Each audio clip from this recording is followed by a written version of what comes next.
now I'm happy to say that the whole feel in the studio has changed completely. A ray of sunshine has arrived in, and it is Bob Kelly. It's the travel slot. Every second Wednesday over the summer, Bob is pitching short break destinations, looking at hidden gems, places you mightn't possibly think of. Last week, it was 2 weeks ago, it was Porto. This week, taking us to the capital of Iceland, Reykjavik. And you're going to need to convince me, I'll be honest with you. Yeah, right, good, okay, good. Some of the other destinations, you could think about Barcelona, for instance. You could think about Everybody's going there. Come on. This is the whole point of this, is that it isn't on your radar. And I'm being a bit cheeky with this one, because when I say Reykjavik, I'm really throwing the whole country in here. Okay, because there's much difference. There's 85% of all the people in Iceland live. Exactly. There's the most populated place in Iceland is Reykjavik, and the second most populated place is the suburb of Reykjavik. And that's probably my foundation for wanting to go there. Well, listen, before you give me the hard sell, okay? We only have a few minutes with you, and you are the font of knowledge, and a lot of people at the moment have been emailing us and texting us and saying, I'm going mad with the weather. I'm at breaking points. I get up in the morning and look out the window. Hold on, I've got a sunburn. I drove back from Sligo in a convertible car on Sunday. I went for 2 hours of a run and a cycle last night in the sun splitting the rocks, Sandy Mount Beach. The weather in Ireland at the moment, you need to check it every hour. Well, yeah, but you need to have maybe 2 sets of clothes with you, shorts and rain gear. And you need to look out the window every hour and grab it while it's there. There you go, keep on your toes. People were just saying, is there a possibility, if I was cracking, that I could go online there are, and I could get a break for reasonable There sun always break? is. Now, one that wasn't on my radar was Lake Garda. Yeah. Now, I don't know about saying guaranteed sun, but like 90% chance of sun, right?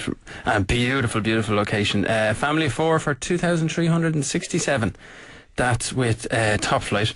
Is that for breakfast? You get breakfast? That's B&B. Yeah, that's B&B. Excellent. That's very good. Super sunny kind of places. Lanzarote in Turkey, 689. That's with last minute. Is that a head now, or that's per head? Yeah. Right. It's around the same again. 2,400. Yeah. Now these are the short notice ones. You know what I mean? They don't sound like huge bargains. Well, 500 quid to go to Lake Garda on your own, just one person. Yeah. 500 quid for a week B&B flight. No, that sounds great. It is good. Sadly, the chances it's still 500 quid. People listening to this who are married with children being allowed to tell the wife and children, I'm on my own break. Well, then it's still cheaper with the 2,367 for the 4 of you. Sunway have the Algarve, we were talking about that. We're fans of that. 699 for the week.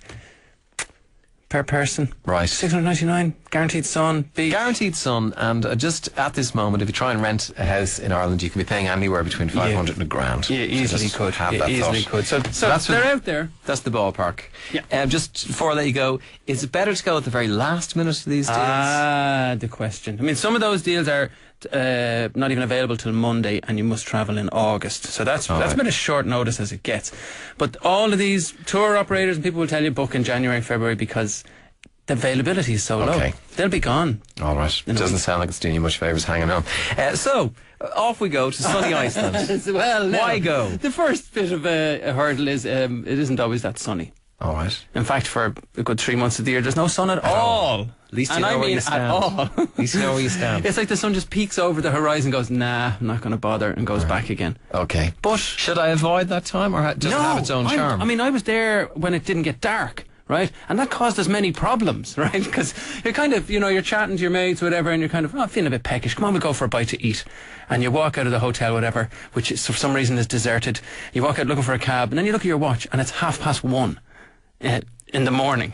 Very disconcerting. So you end up eating in a garage somewhere that's open 24/7. But you get used to it, but you find your energy levels go a bit bananas. I can imagine. So if you want to try and get it as close to spring and autumn are the times to go. Are good times to go. No, but I liked going in the summer, and I'd want to go back for the winter. You can't see the northern lights in the summer because it doesn't get dark. Aha. So you have to go October, November, whatever. December and January might be tricky. Right. Because it gets cold. The weather, you talk about changeable weather, right? We think we have it bad. Iceland invented, freakish weather. You're driving along and it's lovely and sunny, then all of a sudden it's either a thick fog or a hailstorm. And that was in June. Really? Yeah. We're going that way here. But it's, you know what, you don't go to Iceland expecting these things. Okay, Iceland is really, really popular as a destination for film locations, right? But they're not like, they're usually films about places that aren't on this planet, like Prometheus. That says a lot. And that is the big thing about when you get to Iceland. You just walk outside the door and you go, where the hell am I? This is ridiculous. There's like geysers and rivers that are at 60, 70 degrees flowing through lava. 60 or 70 Oh yeah, rivers. Well, one of the big things to do is to go for a bit of a hike in the mountains and find a hot river. Now, what you have to do is you find the source of the hot water coming out of the ground. You follow it down till it gets to sort of bath temperature. So it's actually roasting coming out of the ground. Oh, I mean, you would die. Oh, okay. And it isn't fenced off. It isn't sort of like, there isn't a bus guided tour, car park kind of visitor centre. You have to be smart and you hire, local guides and things like that. But this is just off the scale. A dip in sort of 50-degree water. Does sound pretty amazing. Oh no, it is. And you're looking up. Now it could be lashing rain or snowing, and you're just looking up at it. As long as you're warm. You're so warm, and it's that lovely contrast. It's absolutely stunning. It is a great place for recuperating and, like the tired muscles and things like that. They have lots of those kind of wellness kind of centres where you have geothermal mud baths. Now that has to be experienced. That is unreal. You're talking about having like 40 kilos of mud on your body and you're in, it's very, very hot. If you touch the sides, it hurts, right? And then they get out and they kind of wrap you in swaddling clothes and leave you in a kind of a dark room with little chime music playing. Sounds very relaxing. And you're away with the fairies. The fairies, by the way, they're very good at the old little people. The Dini Bugga. Oh, a survey last year revealed that 54% of Icelanders are convinced that elves exist. Now that's a very high proportion. Well, it's more than half. It's more than 1 out of 2 people. Where does this come from? What do they think? Well, maybe it's true. I mean, I actually went to elf school while I was there. That was quite interesting. Very, very strange people. Very strange. In a nice way. What goes on in an elf school? It's so bizarre because they keep talking about the research that they've done into elves, and you're expecting some kind of a slideshow or a chart or a map, but no, but it's just, this man said he saw one, and this man, I saw they live in stones. I did see an ad in Ireland's Own once for, if you've met fairies, could you call this number? So if they're not alone with this. Well, I think we want to believe in them. Right. And it's so you've got elves, you've got very hot baths, rivers. Yeah, you've got, the word geyser, that's a place in Iceland that's just full of all these things spewing water up into the air. The waterfalls, anyone that's seen the film Prometheus, the waterfall in that film is real. It's in Iceland and it's unbelievable. It's beautiful. But they've got one on every street corner practically. You turn a corner, oh, there's another one. It's not even like marked or signposted. It's just it sounds like such a change from your normal. And that's why I want to recommend it, because change is good as a rest, isn't it? Sometimes being stuck in the rain in another country is just, is better. It's different rain or whatever it is. But Iceland, there's nowhere going to be so different. And it is down to that landscape. I mean, don't forget, we still haven't mentioned fjords. First of all, there's so much coastline. What's the attraction of a fjord? Fjords are these steep cliffs, these valleys that are open to the sea, right? And the one in Iceland that I went to, the West Fjords, right? There's nobody there. That was the first attraction to me. Sea angling in a fjord. You're weaving your way through minke whales and seals and all this kind of stuff to try and get to the cod. Now, this is sustainable fishing, right? You're just throwing a rod in and you're pulling out. You can actually pull out a cod. You're pulling out a 3-foot-long cod, right? So we do this, and our wolfish and our haddock, right? In the boat, back to the local restaurant. Now, given that this area is probably the size of, Northern Ireland, and there's 7,000 people in it, right? It's the best fish restaurant I've ever been in. We brought him the fish. Is that the way it works? Well, they made a special concession for us, but you can just waltz in and it's cheap. That's the other myth about Iceland. There's so many myths, right? Everyone thinks it's mad expensive and, you couldn't go there. It's £1 million for everything. It's not. It's about the same as Dublin or London, Yeah. Once you're from Dublin or nothing is Ireland, expensive anymore. Nothing is expensive. You can't surprise me with the price of a pint anywhere. So you can go out and pull out your own cod from hell yeah, that's incredible stuff. And I mean, and you're in these, you're surrounded by these steep walls that have cliff sea walls, and there's a glacier running down to the sea. This and kind it's the of stuff summer. sounds really hard. It's the bloody summer to take. I went for a hike. Right, first of all, I went for a cruise on a lagoon through icebergs. Now, very cautiously at a very slow pace in one of those Zodiac rib boats, and you're wearing a survival suit. Actually, you end up wearing survival suits in Iceland quite a lot. Is that an indication? In about the 12 or 13 days I was there, I'd say 5 of them I was wearing. You look like a Teletubby. Is that a good thing on holidays? Gives you an extra 5-10 minutes in the water. Good. Before you die. Actually, there's another thing. Before cod eats you. Oh, man, cod. It's just such a beautiful fish. Yeah, you're getting me very excited. I mean, they won the cod wars. They famously won the cod wars. They took on England and the world, and they kept the fish going. We don't think we'd have the cod species if it wasn't for these crazy Icelanders. They're brilliant.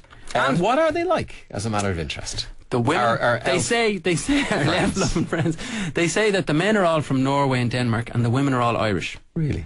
They kidnapped all our women. All the good-looking ones. Why did they do this? Now, are you trying to insult the Irish or the Icelandic here? The women are stunning. Well, they're hardly going to be here kidnapping women and take the other ones. Come on. Like the Viking marauders came in here and took, both. Get as many of our plain Irish women ladies. as you can. Actually, the Irish discovered the plain Iceland. ones. We were the first ones there. The monks were going over there for like 100 years before the Danes and the Norwegians started going out, and then they kicked the monks out, came back and repopulated the whole place with Irish ladies.